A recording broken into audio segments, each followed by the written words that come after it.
Pasalamat ta sa Ginoo mga kaigsunan. Gitagaan ta og balaang espiritu nga mukuyog nato hantod sa katapusan. Hantod sa katapusan ginhawa ani atong kinabuhi, God is with us. Mao ni balaang espiritu nga iyang gihatag nato mga igsoon. And this afternoon atong ipadayon ang atong discipleship A to Z series. Naadata sa prayer, and that is number 6, ikaunom sa prayer. The title of our message this afternoon is Where Should I Pray? Where should I pray? Where? Asa man ta magampo. So dunay tulo ka area mga igsoon sa atong kinabuhi nga diin makaset kita sa atong mga pagampo. Tulo ka area nga basic area sa atong kinabuhi nga atong i-learn na kani nga 3 basic area sa atong kinabuhi dapat dunay prayers diha. Alright? Let's all stand. Magampo ta.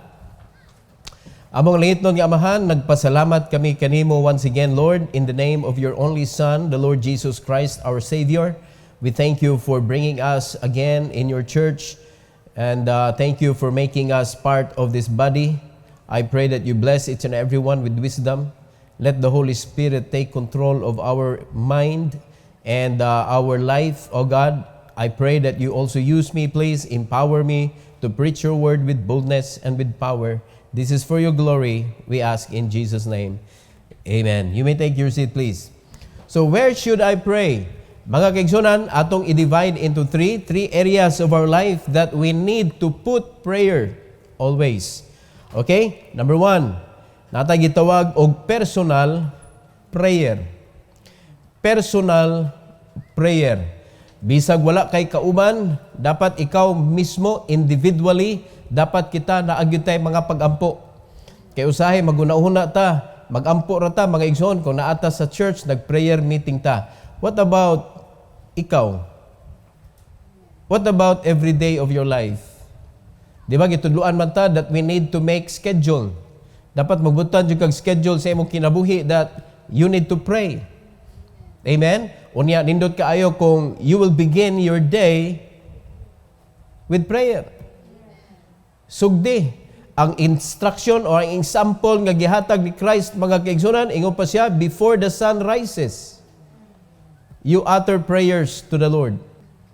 Amen? So nindot kaayo nga wa pa kasilang ang adlaw sa iyos kabuntagon, nakigmit na ka sa Ginoo because Jesus Christ mauna ang iyang oras sa pagampo. Mauna ang schedule niya sa pagampo mga igsoon. So personal prayer, unsa man ni nga mga area sa atong kinabuhi. Matthew chapter 6 verse number 6, please.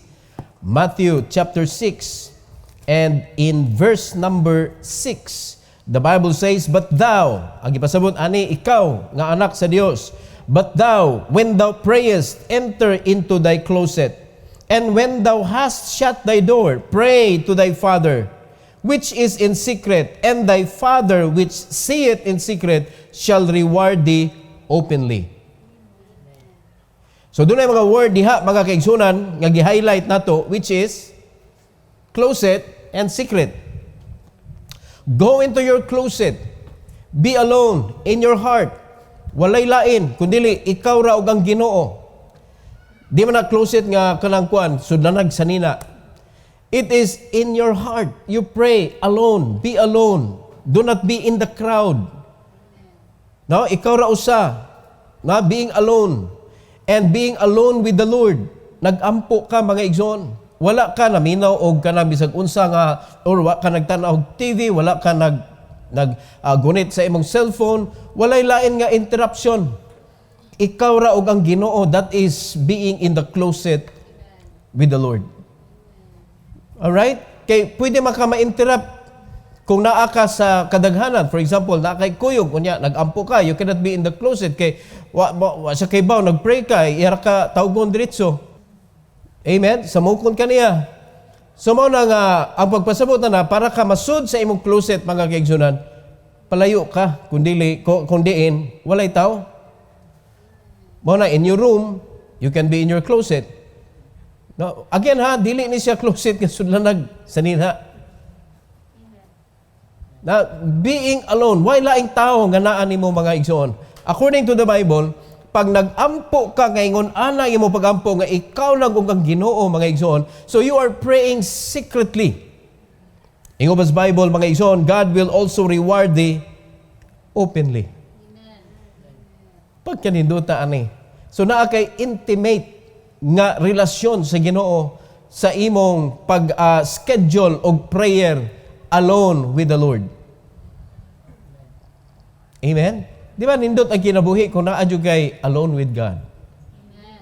Of course, na kay Bible reading because you need to have a good communication with the Lord. Nagbasa ka Bible, unya pagkahuman sa sige nimo basa, then luag na kay imong kasing-kasing, nindot ka imuhang kanang pagbati sa Ginoo, and then nagampo ka, kung sa imo na learn diha, i-pray nimo nga ma-apply nimo, and then sa imong pag-ampo mga kaigsunan, na kung naka-experience mo ani, mag-pop up ang mga request sa imong utok.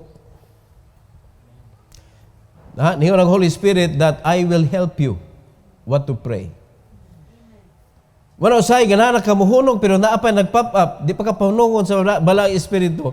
Sige pa siya hatag og items. Magsiba siya pahinumdom nimo nga kani iampo pud ni, kani iampo pud ni. It is the Holy Spirit that is helping you being alone with the Lord.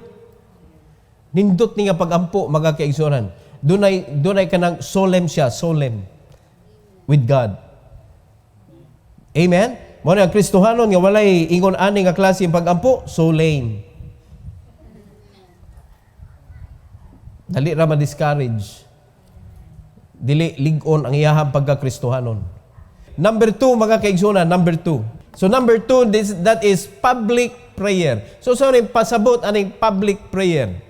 Sa Bible makita nato nay mga examples nga gipakita mga igsoon sa Bible nga naay mga tawo nga nagampo publicly. Pero again magbantay ta because there will be times or there are certain part in the Bible nga ningon ng Ginoo, do not stand on the street. That is public. Well again, magdepende gyapon na sa motive nimo. Mayon ka publicly, it is not on the street. Bawal na diha. Nga kana magpakita ka nga nagampo ka publicly ingon ana. Ang public nga pasabot sa Ginoo together with other believers in the church or any congregation. Miyota, mga tuta kilid sa baybayon mag-prayer ta dito. Oh, that is public. Amen? So, dili necessary nga naara gyud siya inside the church kay pwede man ta magadto ta sa mountain mag-pray ta. That's public. Kay na may mga kauban. Okay? Mamasa ta og bersikulo Acts chapter 4 verse number 24. Acts chapter 4 verse number 24. Nindot kay mga kaigsonan kung atong church ma-develop ang mga grupo sa discipleship, then magsabot din mo prayer warriors. No? Prayer group. Importante na. No? Unya mag-pray jud, dili kay daghan istorya way ampo. Naramday namoy kape ikahuman. Pero be careful kay sometimes the devil will interrupt. No, imbis prayer group mo, chat group na mo. Inikita ninyo, wala, daghan na kayong istorya niya, ikahuman, wagi ampo. Parehara po na ng meeting ba? Meeting, o niya, wala na gimitingan, kay ngano, nagsige na lang istorya niya, ikahuman, nga na ta, man na ta, uli na ta, way meeting. Di ba? Pag mag-pray ta, magtigom ta, magpundok ta, ang purpose is to pray. If we are not careful, ma-divert. In Acts 4:24, kani nagsabot gyud sila mga kaigsunan. And when they heard that, they lifted up their voice to God with one accord. Tanawa, naggrupo sila. Nag-unite ang ilahang, dili lang kay ang ilahang kanang presensya, kundi ang ilang pagtuo. Nagampo ngadto sa Ginoo mga kaigsunan. And said, Lord, thou art God, which had made heaven and earth and the sea and all that is in them. Ang requirement sa pag-ampo, mga kaigsunan, we are sending our prayers, addressing our prayers to the Heavenly Father. Now, ang imo pag-ampo sa Ginoo dapat ma-measure diha ang imo pagtuo. Nakita ba ninyo ang ilang pagtuo sa ilang giampuan? Laliman ka, ikaw tag-iya sa tanan. Mo na adoration. Imong lift up ang Ginoo sa imong mga prayers. Ikaw ang tag-iya sa tanan. Pasabot, Lord, wag yun mi. Kung mag-agad, ra yun mi nimo. We are open for your will. So nag-connect na ang atong mga lessons, mga igsoon nga atong nakatunan. So sa pag-ampo ani publicly, they are in one accord. Dapat dili ka nang naay maglahi. Kung mag-ampo ta together, let's pray together, walay maglahi. One accord. Another verse. Acts chapter 12, 5 og 12. English Bible, Peter therefore was kept in prison, but prayer was made without ceasing. So importante ni nga ang pag-ampo nagpundok ta. They are praying, mga igsoon. Wala sila kauban ni Peter sa prison, but they could pray for Peter. They are praying without ceasing of the church unto God for him. So nagpundok sila sa church. Of course, with one accord. In the church, praying for Peter inside the prison. Without ceasing. Amen? Muna importante kayo ni public prayer.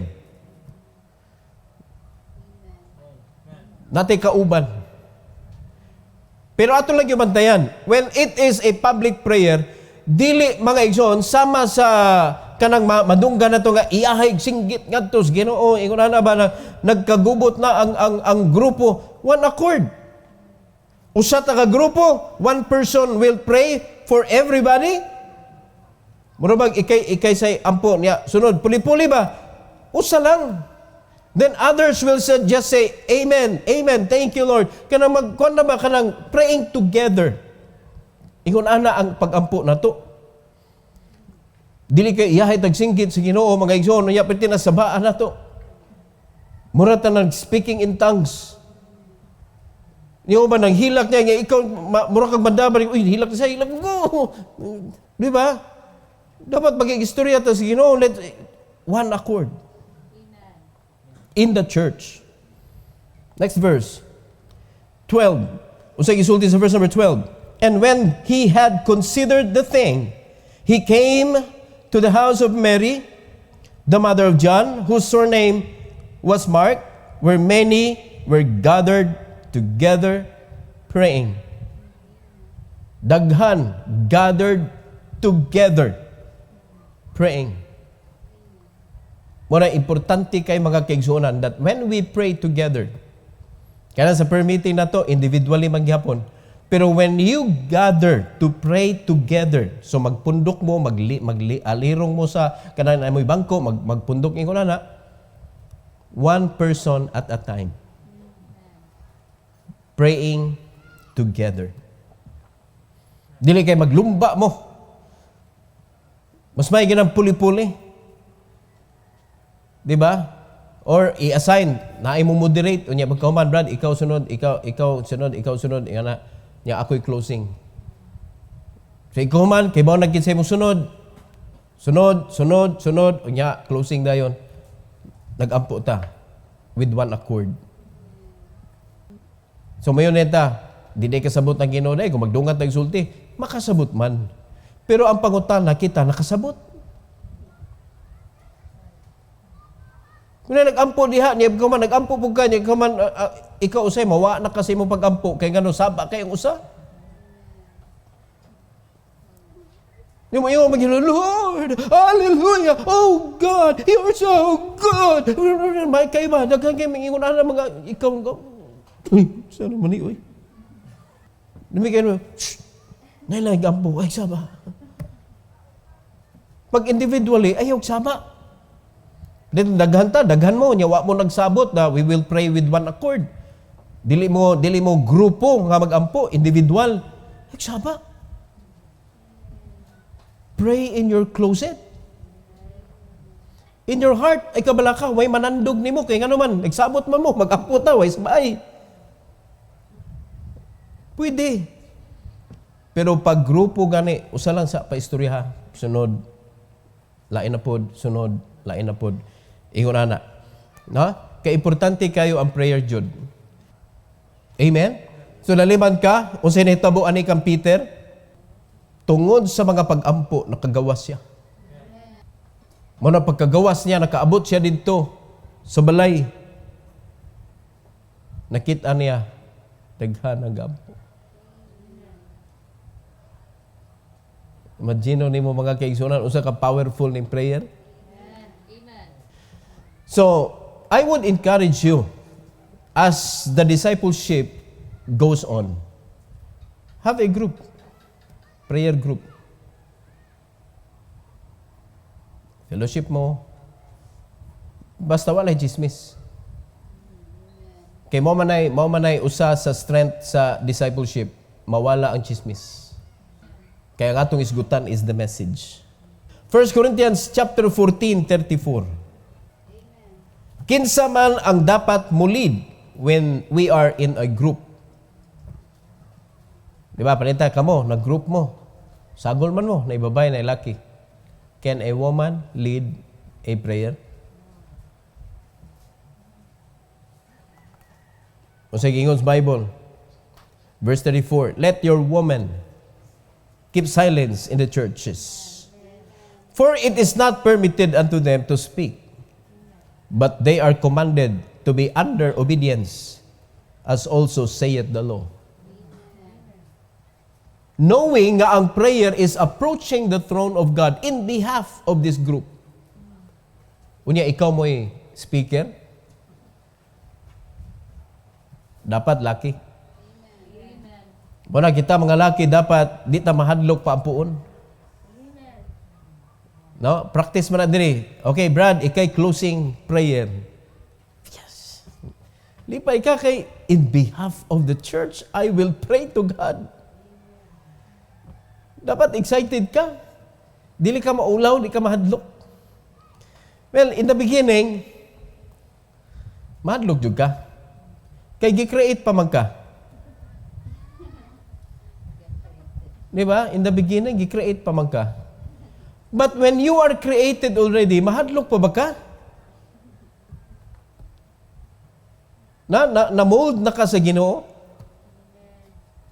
So that is a sign of progress in your Christian life. Dapat makalid na kag prayer, muna sa balay, hinahinay na mo og kanang learn og ampo. Hinahinay na mo og learn og kanang lead og prayer sa balay. No, di ba? Mag-practice man ta og kanang discipleship sa balay. Okay, diha nimo i-train ang imong kaugalingon. Muna bulahan kay ta mga kaigsunan. And I hope that you're doing this. Yun na kay mo man atong itudlo unya diri when we come to church for discipleship. Inag-resume unya nato sa time sa atong Sunday school. So we come early kay ang atong partner dapat early mo. So when you come to church, wa na. Ready na ka. Di ba, kuyaw? So, sinita mo, na-train ka sa balay, pag-abot diri sa church, training pag yun, ig-abot sa field, you will not fail. Sa gisugo sa Ginoo sa pag-disciple. Amen? But women, in prayer, or in a group, you cannot teach in the church. You cannot usurp authority over men. Dili na siya pwede. Okay? Now, 1 Timothy chapter 2 verse number 8. Ingon's Bible mga igsoon, I will therefore that men pray everywhere, lifting up holy hands without wrath and doubting. Samtang ang mga babay giingnan ayaw kamo, dili kamo, ang men gi-challenge to pray everywhere. Lifting up your hands. Usap sa nang lifting up your hands. You cannot lift your hands, guilty. In prayer, mao bitaw natay personal, kay di ka pwede mo muyagyag diha sa imuhang mga magpray da niya group, niyagyag nimo imong mga kasalanan. Nya di man pwede nga di sa mo na iyagyag sa Ginoo. So you cannot do it publicly. That's why we have a personal prayer. Na pagpangay pasaylo sa Ginoo sa atong mga weaknesses, sa atong mga sala, mga igsoon, so that when time comes that somebody will let you pray publicly, ready ka. Ready ka mga kaigsunan. Nga, nakabantay mo usahay, ikaw dili ready, nagipapray ka publicly. Bisan ikaw, wa ka na bless sa imong prayer. No? Bisan ikaw ba? Kung kang nakaingon ka, oh, what a prayer. Basta lang nakaampo. Ang pagampo, ang pagkikistorya sa Ginoo, importante kayo. Now, let's go to number 3. Number 3 is partnership prayer. So, nakay-partner, maybe 1 or 3. Oh, 1 or 3, 2 or 3. O, kitang tulo, partner ta ha, ampo. Or duha. Kita ha, kwanta. Kanang sa discipleship, partner na mudaan. Prayer partner na nimo, business partner. No? Di ba? Tanan na. Kung may problema, partner sa mo. Pwede na nimo ka, dapat pwede ka ladlaran nimo sa imong mga emotional problem. Nga, mayroon ato tani pastor. O, di, duha mo. Sige, tabangan na itong sulbad ni. So, wanay lahi makaibaw, ha? Kamuran duha. Sulbaran na to. Ano ba? Di ba? Gawas na lang kung nakasa ka sa church, mo na nag-require og public apology. Kay sa church makanakasa. Pero kanang nakasa ka privately, unya i-shout nimo publicly. Hindi na necessary. Ayaw na pa shout out. Di ba? Pero kanang ladlaran kay ka nga nakasa ka unya affected ang church, mo na nagkinahanglan ka og public apology.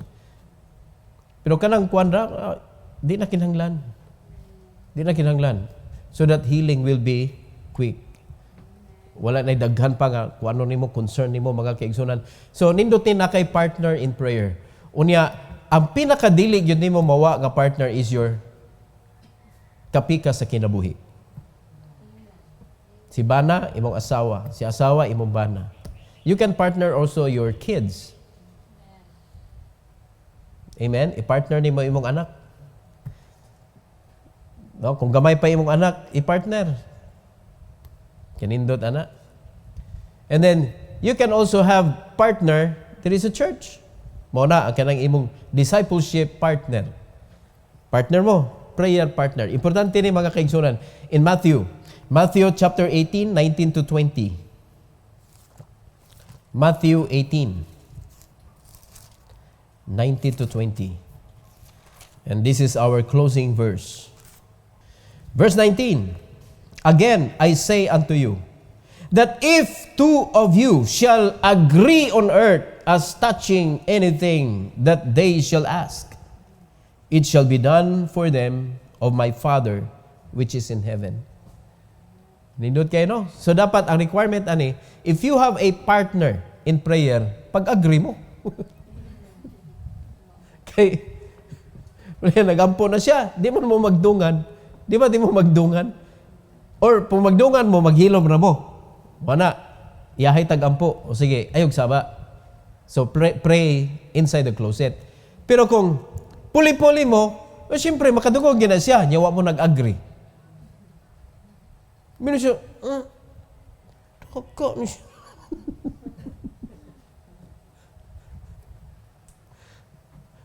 Basig barawon ka. Iyon ka. Agpataka, brad. Ayaw mo pag-ikunana, oy. Pag-agree sa mong duha. Di kay imong ipaagig ampo. Prayer partner is a very important pod. So dapat mag-ampo ta, natay kauban, pero napat tayo pag-ampo personal. Kani sila, nag-gather sila mga kaigsunan sa 19.